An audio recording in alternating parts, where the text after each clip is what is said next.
Assalamualaikum warahmatullahi wabarakatuh. Waalaikumsalam warahmatullahi wabarakatuh. Buya, saya mau bertanya. Ibu dan ayah saya berpisah sejak saya masih kecil.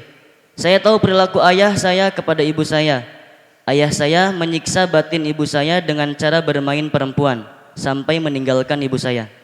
Dan pertanyaan saya, apakah saya wajib berbakti kepada ayah saya sedangkan perilaku ayah saya begitu dan tidak pernah mendidik saya sebagaimana seorang ayah kepada anaknya? Terima kasih. Assalamualaikum warahmatullahi wabarakatuh. Waalaikumsalam. Ujian bagi seorang anak yang sangat besar, akan tapi kalau lolos pun pangkatnya tinggi, yaitu ujian di dalam berbakti.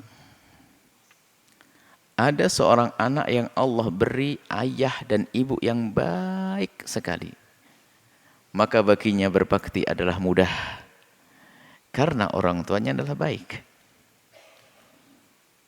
Ini juga kenikmatan.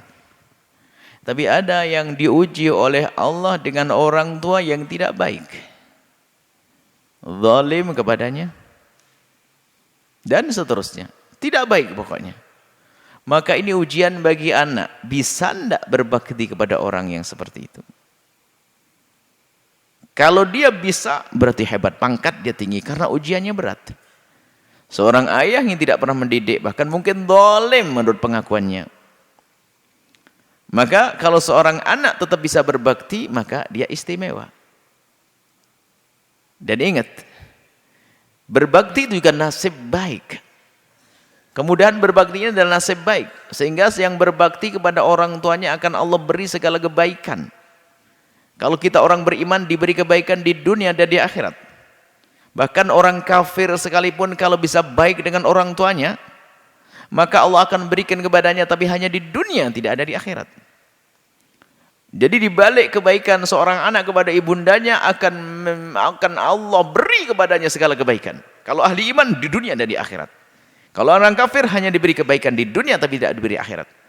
Maka jika kita ingin melihat nasib kita ini, suruh lihat urusan kita dengan orang tua. Kalau kita itu dengan orang tua dikit-dikit marah, dikit-dikit nyakiti, dikit-dikit, maka sebetulnya kita telah membaca nasib kita akan buruk di dunia dan di akhirat. Hati-hati. Siapapun dari kita, padahal orang tuanya baik, lembut, orang tuanya selalu memenuhi kebutuhannya, tapi dasar ini nasib anak tidak akan bahagia, maka muncullah anak yang dikit-dikit marah kepada orang tuanya. Hati-hati. Siapapun dari kita yang punya kebiasaan jelek kepada orang tua sekarang berubah, karena apa? Sebetulnya itu adalah tanda kalau orang itu adalah orang yang bakal terhinakan di dunia, nggak akan baik. Karena durhaka kepada orang tua. Bagi yang bertanya, tetap Anda wajib berbakti pada orang tua Anda. Itu ujian bagi Anda. Anda menemukan orang tua Anda menurut penilaian Anda tidak baik, maka ujian bagi Anda untuk tetap berbakti. Tidak boleh Anda cuek membiarkan.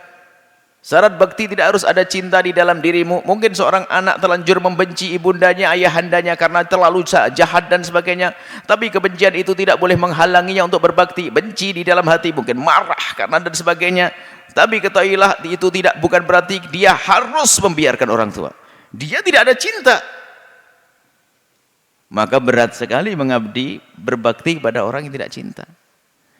Seandainya tidak ada cinta, harus mengerti itu ibunda yang Allah perintahkan. Maka di saat berbakti pada orang tua itu, sadari kalau kita lagi mengabdi kepada Allah. Seperti hikmah hari ini, mengabdi kepada Allah.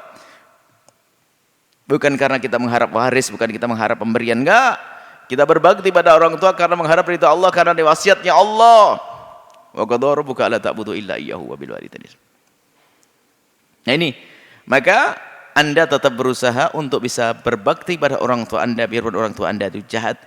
Maka ini adalah ujian bagi Anda. Kalau Anda lulus, hebat. Termasuk yang diuji oleh Allah dengan tidak cinta dengan ibunya, na'udzubillah. Jangan sampai ketidakcintaanmu kepada ibundamu menjadikan engkau berbuat zalim. Itu artinya nasib daftar sengsara bagi sang anak. Kemudian yang terakhir, bentuk bekti yang berbeda-beda. Ada bentuk bekti kita memberi. Ada bentuk bekti kita menasehati. Ada bentuk bekti kita mengangkat beliau dari keterpurukan. Misalnya ayahnya melakukan dosa maksiat. Bekti kita yang paling istimewa kepada orang tua yang pelaku dosa, mengentaskan mereka dari dosa. Orang tuanya judi, gimana bekti saya kepada orang tua saya yang berjudi? Rayu dan rayu, hibur dan hibur sampai beliau jauh dari judi. Ajak diskusi, ajak ngobrol, jauhkan dari judi.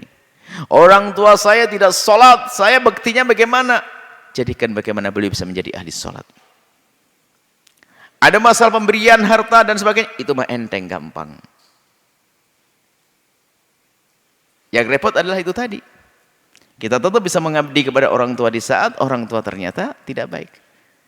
Intinya apa maksudnya? Tidak ada alasan untuk tidak berbakti kepada orang tua. Tidak ada alasan untuk tidak berbakti kepada orang tua. Bahkan bagi seorang anak yang punya orang tua belum beriman sekalipun. Wa sahibhuma fid dunya ma'rufa. Bergaulah di dunia dengan cara yang baik. Kalau beliau lapar kasih makan, sakit obati. Biarpun berbeda agama, orang tuanya nggak boleh sewenang-wenang. Itu namanya sok. Nggak benar, nggak punya adab. Islam tidak mengajarkan semacam itu. Baik. Jadi Anda tetap wajib berbakti. Kemudian yang perlu kami singgung adalah masalah yang dilakukan orang tua Anda. Maksudnya meninggalkan ibunda Anda. Kalau memang tanpa sebab maka orang tua Anda adalah zalim. Ajarkan beliau agar sadar, minta maaf. Akan tapi kalau permasalahannya adalah beliau misalnya menikah lagi, ini babnya beda. Tapi permasalahannya sekarang sudah meninggalkan ibundanya, lalu Anda kecewa. Anggap saja orang tua Anda sudah tidak baik dan tidak benar, maka ketahuilah Anda harus semakin dekat kepada beliau agar beliau tidak semakin jauh, semakin hilang. Semoga Allah bisa menjadikan Anda anak yang benar-benar berbakti pada orang tua Anda, sehingga Anda akan memetik buahnya nanti, yaitu kebaikan di dunia dan juga kebaikan nanti di akhirat. Wallahu a'lam bishawab.